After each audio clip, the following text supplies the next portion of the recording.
Andrew Bennett had always trusted numbers more than he trusted people, and he trusted people's stories about themselves least of all.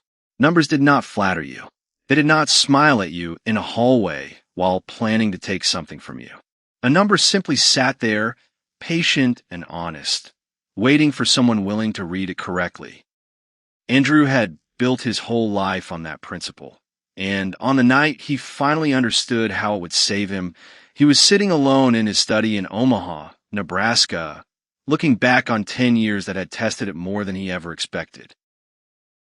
10 years earlier, Andrew had arrived in Omaha with a freshly signed doctorate, a beat-up sedan, and a folder of patents he had earned the hard way through years of sleepless research into turning farm waste into usable fuel.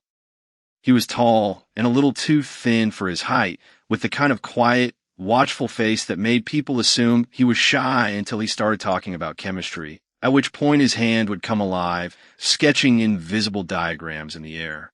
Prairie Crest Engineering hired him as a process engineer, one voice among many in a mid-sized firm that built plants for clients across the agricultural belt. He was good at the work almost immediately. He had a gift for seeing the shape of a problem before anyone else in the room did, and an even rarer gift for explaining it simply, without the jargon some engineers hid behind. On his first day, his supervisor walked him past a row of cubicles and introduced him to the floor with a simple line. "This is Andrew.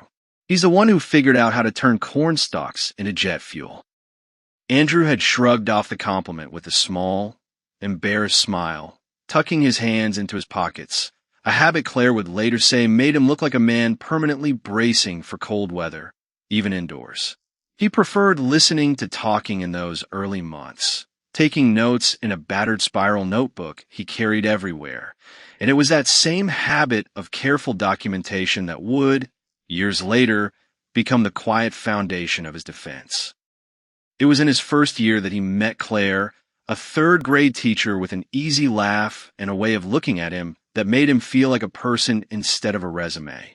She had warm brown eyes and dark hair she wore pulled back for work, and when she smiled, it reached all the way up, crinkling the corners of her eyes in a way Andrew found more convincing than any equation. They married quickly and quietly, and moved into a small rented house with a stubborn furnace and a kitchen window that looked out over a neighbor's cornfield. "You talk to your notebooks the way other men talk to their dogs," Claire told him once, early on, watching him mutter over a sketch of a reactor at the kitchen table. "Notebooks don't interrupt," Andrew said, without looking up, and she laughed so hard she had to put down her fork. In his second year at Prairie Crest, the company's legal department approached him with a proposal. His core patents, the ones covering his method for converting crop residue into fuel, had been developed before he joined the firm, during his doctoral research. Legally, they were his alone. Prairie Crest wanted to license them properly, with a formal contract and a royalty attached to every project that used them. Andrew turned the offer down. He remembered sitting across from the company's general counsel, a tired-looking man named Phillips, who tapped his pen against a blank contract and asked him, not unkindly, if he was certain. "I don't need a contract to know what's mine," Andrew said. "If I build something good here, and the company grows because of it, we all rise together. That's worth more to me than a royalty check." That evening, he told Claire about it over dinner, expecting her to be proud. Instead, she set down her fork slowly, her brow creasing. "Andrew, that's not how companies work. People change. Leadership changes. What happens if someone new comes in who doesn't remember what you did, or doesn't care? Then I'll still have the patents," he said, tapping his temple. "Nobody can uninvent something. Worst case, I remind them." Claire studied him for a long moment, then reached across the table and squeezed his hand, not quite convinced, but choosing for now to trust him the way he trusted his numbers. It was a decision neither of them would forget. The years that followed were good ones. Andrew's reputation grew steadily, one solid project at a time. He was promoted to senior process engineer, then named principal process engineer for the biomass division, a technical authority track that gave him influence over every design that crossed his desk, but no seat at the table where decisions about people and titles were actually made. He and Claire bought the house with the stubborn furnace, fixed the furnace, and eventually filled one of its small bedrooms with a crib. Their daughter, Lily, arrived in Andrew's 4th year at the firm, and for a while his 2 proudest achievements, one measured in patents and one in a 2 a.m. feeding schedule, ran side by side without much conflict. He kept using his patented process in Prairie Crest designs, freely, without asking for $1. Executives praised him. Clients requested him by name. It was, by any measure, a season of trust rewarded. On weekends, Andrew would sit at the kitchen table with Lily asleep against his chest, one hand steady on her back, the other turning the pages of a technical journal with exaggerated slowness so the rustle of paper wouldn't wake her. Claire liked to watch him from the doorway during those moments, arms crossed, a soft smile tugging at her mouth, thinking that this, more than any patent or promotion, was the real proof of what a rising tide could lift. Andrew, for his part, had never felt more certain that his choice to trust the company over a contract had been the right one. The furnace no longer rattled. The crib no longer sat empty. Every number in his life, professional and personal, seemed to be trending the way it should.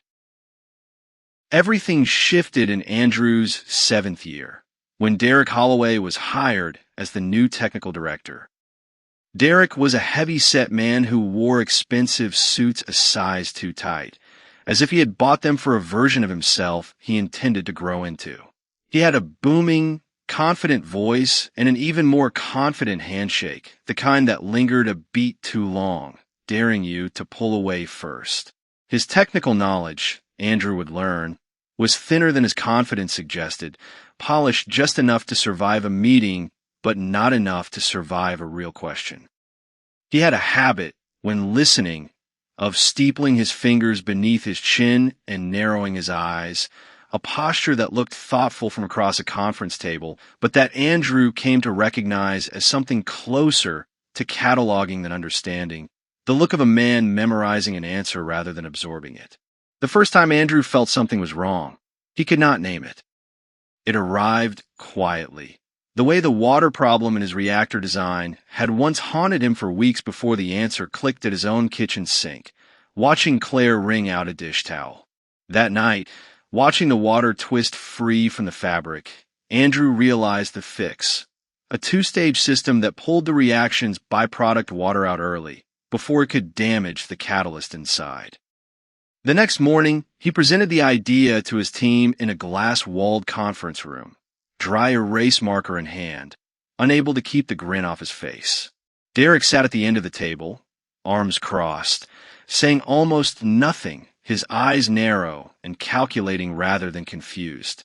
3 weeks later, at the quarterly town hall, Derek stood at the podium under the projector's blue light and presented Andrew's 2-stage design to the entire company as his own strategic insight. He never used Andrew's name. Andrew felt the blood leave his face, then rush back in a hot wave up his neck. His jaw tightened. Under the table, his hands curled into fists he did not remember making. Beside him, a young engineer named Deepan Nair turned toward him with her mouth open, eyes wide with disbelief, before glancing nervously toward the executives seated up front and saying nothing at all. Andrew did not stand up. He sat rigid in his chair, his face schooled into practiced neutrality, and clapped along with everyone else for an idea that had come to him over a kitchen sink Derek had never once seen. Afterward, in the parking lot, Deepak caught up with him, still shaking with anger on his behalf. She was a small, energetic woman with quick hands and quicker opinions, and right now those hands were balled at her sides. Her voice pitched low but urgent, still carrying the particular indignation of someone who had not yet learned to swallow it. That was yours, Andrew. Everyone in that room who was in your meeting knows that was yours. I know, Andrew said quietly. Write it down. Everything. Dates, sketches, who was in the room. Someday it might matter. It would be 2 more years before it did. The pattern repeated itself, quietly, again and again, over the years that followed. Derek learned to relabel Andrew's ideas the way another man might learn a foreign language, fluently and without apparent guilt. Each time, the theft grew a little bolder, the credit taken a little more publicly. Not long after Derek settled into his new role, his son Connor joined Prairie Crest as a junior engineer.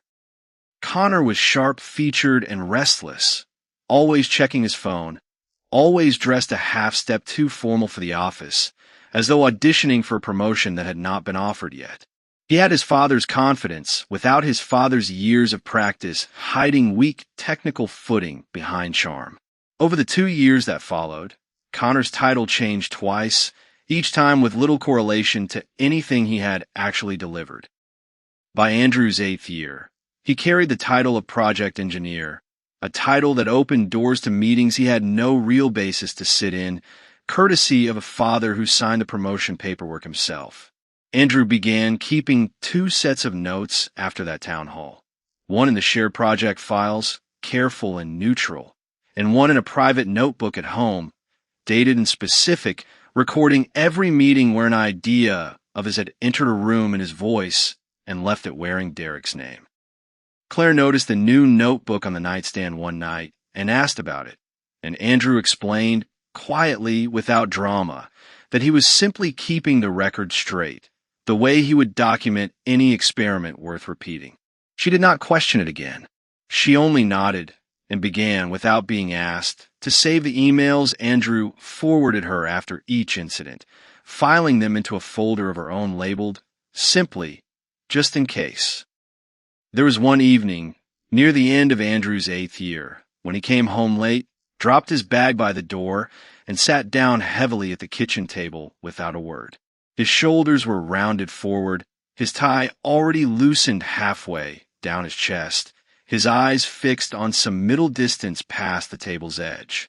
Claire, folding laundry nearby, watched him for a moment before sitting across from him. "I want to quit," Andrew said, staring at his own hands. "I'm tired of watching him wear my work like a suit that isn't his." Claire reached over and stilled his restless fingers with her own.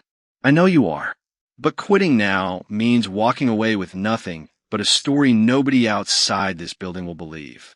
You've been writing everything down for a year now, Andrew. That's not nothing. That's evidence. The day you need it, it will be ready. This isn't the day." Andrew looked up at her, and something in his shoulders loosened, not from relief, but from the particular comfort of being understood by someone who could see the whole shape of the problem the way he could. He nodded slowly and went back to his notebooks. In Andrew's 9th year, Prairie Crest won its largest contract yet. The Meridian BioFuels Project for the Heartland Grain Alliance, an ambitious plant designed to convert corn and wheat residue from farms across Nebraska into ethanol and jet fuel. The client specifically requested Andrew lead the engineering. He built a team of 20 engineers around a tight, dedicated core. Deepaner anchored the process design, tapping her pencil against her teeth whenever a calculation refused to balance. Daniel Kwan brought a steady, unshakable calm to every simulation. Camila Ortiz, quiet and methodical, had a sharp eye that caught errors before they reached a drawing, and a habit of drumming her fingers on her desk whenever she spotted an inconsistency, a small tell that told the rest of the team, long before she said a word, that something needed a second look. Robert Nolan ran the control systems with the patience of a man who trusted instruments over instinct. Farid Rahman walked the plant layout with rolled-up drawings tucked under his arm, muttering about pipe stress like a man saying a prayer. Rita Coleman, the mechanical lead, had a laugh that carried down the hallway and a stubborn streak that made her reject a weak vendor design 4 separate times rather than sign off on it.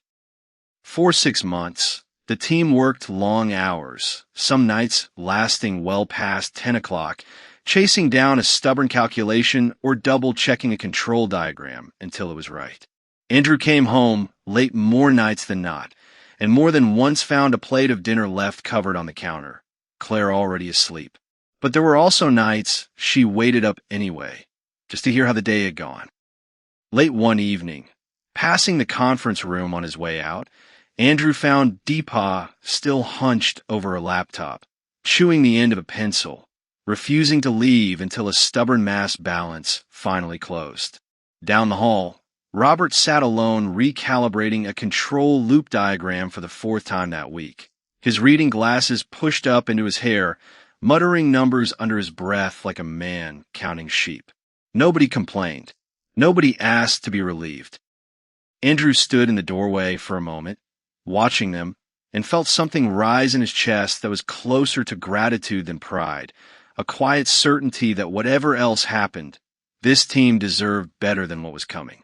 Behind the scenes, Derek had been building something of his own, a plan to hand the project's leadership and its public credit to Connor, framing it to the executive board as a chance for the young engineer to gain experience. Andrew noticed the signs before anyone confirmed them out loud. Conversations near the coffee machine went quiet when he walked by. Connor started lingering near his office, asking questions about the design he technically already had access to, as if rehearsing familiarity with work he had never actually done. Andrew filed it away the way he filed away every unexplained data point. Unusual, but not yet actionable. The final report package was finished on a warm Tuesday morning, ready for the client presentation that same afternoon. Andrew felt an unfamiliar lightness in his chest, the particular satisfaction of watching months of work come together cleanly. It did not last past 10 o'clock. His phone buzzed with a message from Derek's assistant. Derek wanted to see him. Now, Andrew walked into Derek's office to find the air strangely thick, the way it feels right before a storm breaks. Derek sat behind his desk, fingers laced over his stomach, a smile on his face that looked rehearsed rather than felt.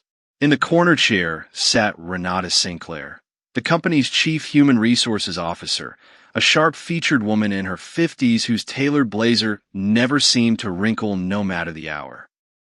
Her spine was straight as a ruler, her silver-rimmed glasses catching the overhead light so that her eyes were briefly unreadable behind them, and her expression gave away nothing at all, which somehow gave away everything. Andrew felt his pulse pick up before a single word had been said, an old animal reflex, the muscles across his shoulder blades tightening as though bracing for impact. "Sit down, Andrew," Derek said, gesturing at the empty chair with a lazy wave. Andrew stayed standing, arms crossed over his chest. "I'll stand. What's this about?" "The Meridian presentation is in 2 hours." Derek's smile widened without reaching his eyes. He leaned forward across the desk. "That's exactly what we need to discuss. There's been a change in the presentation lineup. Connor will be leading the client meeting this afternoon." Heat crawled up the back of Andrew's neck and into his ears. His hands dropped to his sides, fists tightening until his knuckles turned pale. Connor hasn't opened a mass balance sheet in 3 weeks. He can't explain the reactor design well enough to survive 30 seconds of questions, let alone 30 minutes. Renata shifted in her seat, the click of her pen against her notepad sharp in the quiet room. "Let's keep emotions out of this, Andrew. This is a strategic business decision. We need a fresh face representing this project going forward." "A fresh face." Andrew turned to her, his breathing deliberate and controlled. "This is a multi-million-dollar engineering design.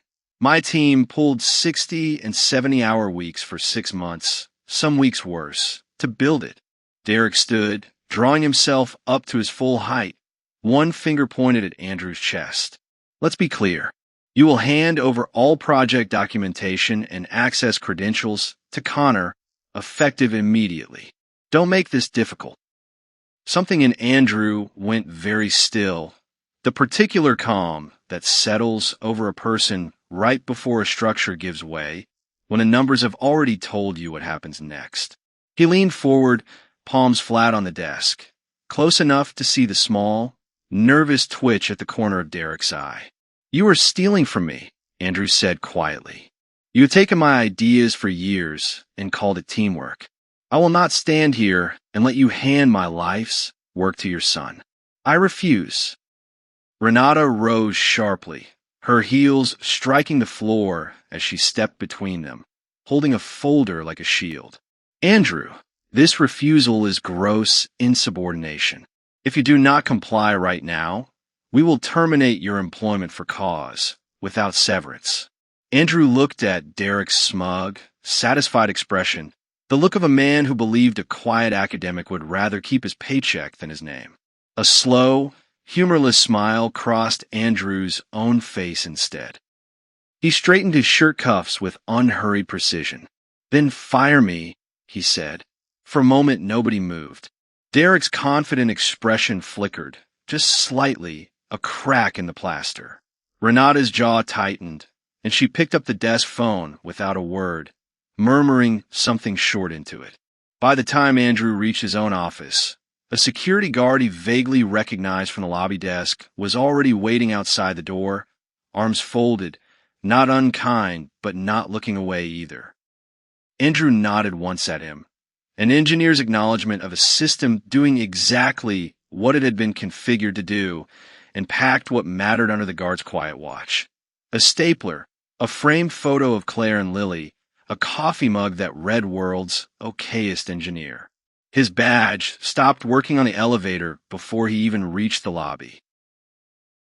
The walk out of the building felt endless, the guard trailing a respectful few steps behind him past desks that had gone quiet. Andrew carried the single cardboard box across the parking lot without looking at a single face. By the time he reached his driveway, his knees felt strangely weak. Claire was in the kitchen when he came through the door. She looked up, saw the box, and her pen slipped from her fingers. She crossed the room without a word, took the box from his arms, set it on the floor, and pulled him into a hug. Andrew's chin dropped to her shoulder, and a long breath escaped him, one he had apparently been holding since he first walked into Derek's office. "Tell me," she said softly. They sat at the kitchen table while he explained, his voice shaking with a rawness he rarely allowed himself. 10 years, Claire.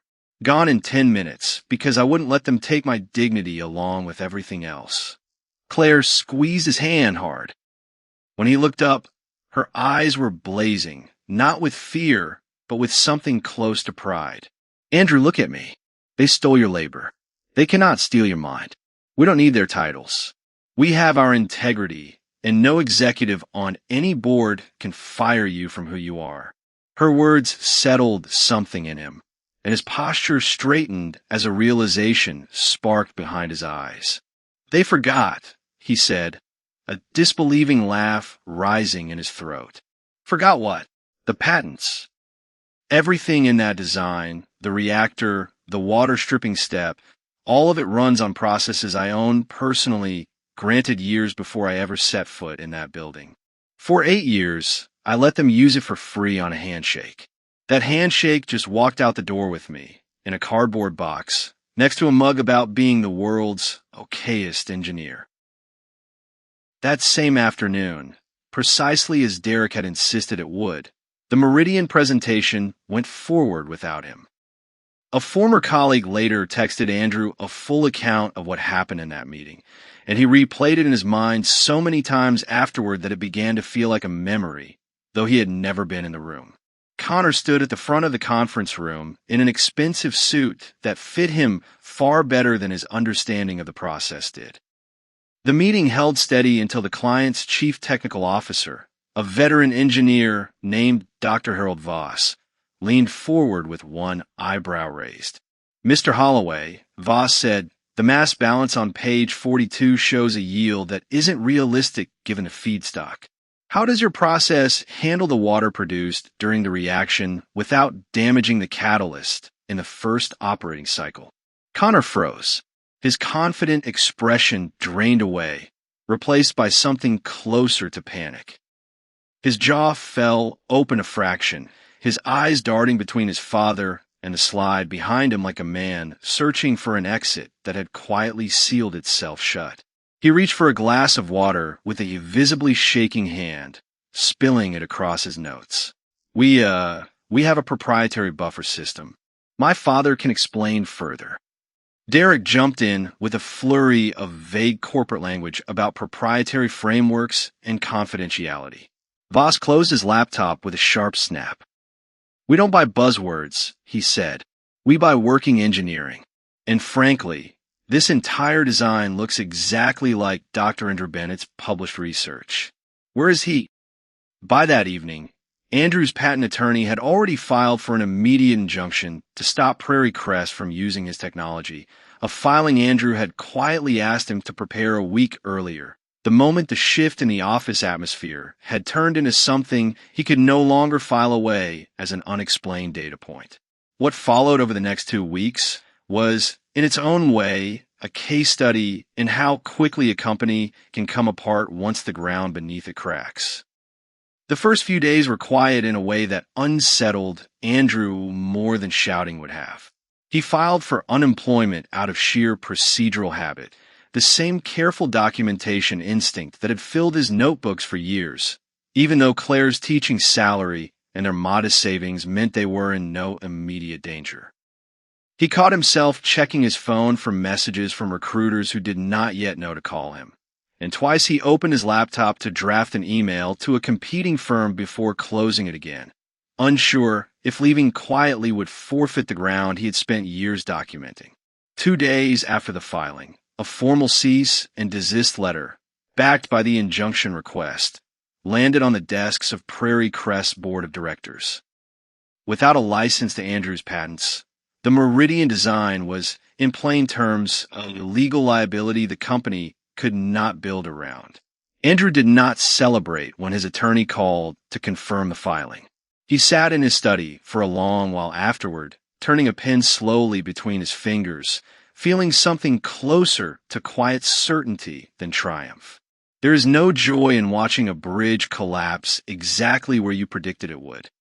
There is only the cold comfort of having read the numbers correctly. On the 4th day, a former colleague warned him that Derek had been making calls of his own, quiet, deniable calls to 2 firms in Lincoln and Kansas City, describing Andrew as difficult and litigious. Andrew felt something cold settle in his stomach at that. Not fear exactly, but the particular helplessness of watching a lie begin to travel faster than a correction ever could. He told Claire that night, and she listened with her jaw tight, then said only, "Let him talk." Talk doesn't survive an injunction. The days after that settled into a strange, suspended quiet, the kind that comes after a storm has passed through, but before anyone has assessed the damage. Andrew kept his notebooks open out of habit more than need, and Claire kept teaching her 3rd graders their multiplication tables, and neither of them mentioned the word waiting out loud, though it sat at the table with them most evenings. 12 days after Andrew had walked out of Prairie Crest with a cardboard box, on a Friday evening, while Andrew and Claire stood together at the stove making dinner, his phone rang. An unfamiliar number lit up the screen. He answered and set on speaker between the salt shaker and the cutting board. "Dr. Bennett? This is Walter Ashcroft, chairman of the board at Prairie Crest." The voice was one Andrew recognized at once. An older gentleman with silver hair combed carefully to one side and a booming laugh that never quite reached the eyes above it. The same voice he remembered from 2 company holiday parties, both times carrying easily across a crowded room. Tonight, over the phone, none of that showman's polish remained. "Good evening, Mr. Ashcroft," Andrew said, keeping his face neutral, though only Claire could see it. "I believe my attorney made our position clear in the filing." He sounded simply tired. Ashcroft sighed heavily. "I'm calling to offer a sincere apology on behalf of the entire board. What Derek Holloway and Renata Sinclair did was completely unacceptable, and a violation of everything this company is supposed to stand for."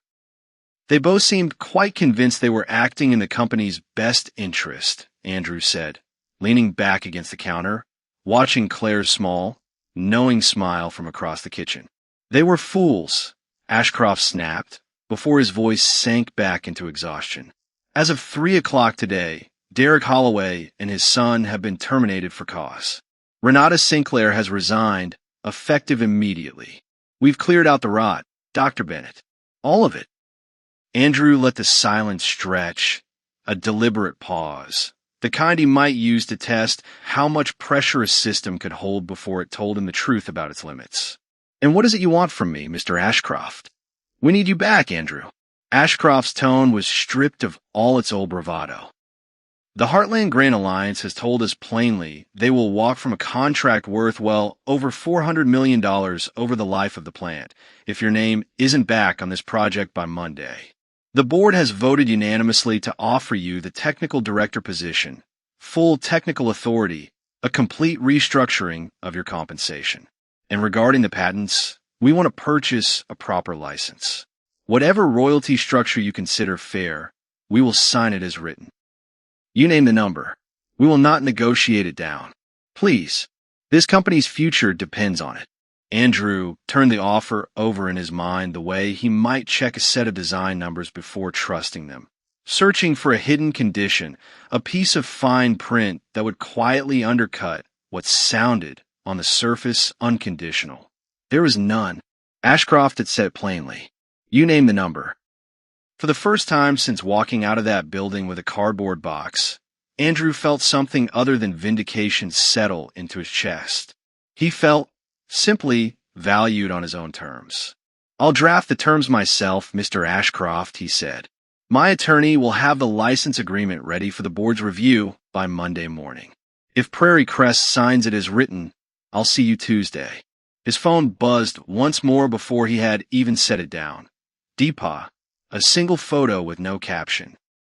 A security guard, the same one who had waited outside Andrew's office almost 2 weeks earlier, now stood outside Derek's, arms folded the same patient way. Word, it seemed, traveled almost as fast inside Prairie Crest as a lie did outside it. Andrew looked at it for a long moment, then showed it to Claire without a word. She studied it, then handed the phone back with a small, satisfied nod, the kind that needed no sentence attached to it. That night, after the call ended, Andrew found Claire on the back porch, looking out over the dark shape of the cornfield beyond their fence, the same field that had been there since the week they first moved in. "You didn't take the license deal back when they first offered it," she said quietly, not quite a question. "No," Andrew admitted, sitting beside her. "I thought trust alone would be enough. You were right to worry." Claire shook her head slowly and reached for his hand. "I wasn't right, Andrew. I was just cautious. You were the one who kept the receipts for 10 years without ever losing faith that they'd matter someday. That's not naivety. That's patience I don't think I could have managed myself." Andrew looked at her for a long moment, at the woman who had wrung out a dish towel one evening a decade ago and unknowingly handed him the answer to a reactor problem that would define his whole career, and felt something settle in his chest that was warmer and steadier than any board seat or royalty check could account for. 10 years, he said, and they still forgot the one thing that mattered most. What's that? That the numbers were always mine to begin with. He smiled, and for once, it had nothing to do with equations at all. "Numbers don't lie, Claire, and neither did you." She laughed, the sound carrying out over the dark field, and leaned her head against his shoulder as the porch light hummed steadily above them. A small, patient thing that had, over 10 years, become something close to home. Inside, through the kitchen window, they could see Lily's night light glowing faintly from her bedroom down the hall, a small steady of gold against the dark house. Andrew looked at it for a long moment, then back at Claire, and felt for the first time in 10 years that every number in his life, the patents, the royalty, the title waiting for him on Tuesday, and the woman sitting beside him with her head against his shoulder, had finally settled into the same column, adding up to something he no longer needed calculation to trust. "Monday," Claire said softly. "You have a license agreement to write." "Monday," Andrew agreed. "Tonight, I just want to sit here." Neither of them moved for a long while. The cornfield rustled faintly in the breeze beyond the fence, indifferent and patient, the way it had been every night since they first moved in, long before Andrew understood exactly how much a decade could hold.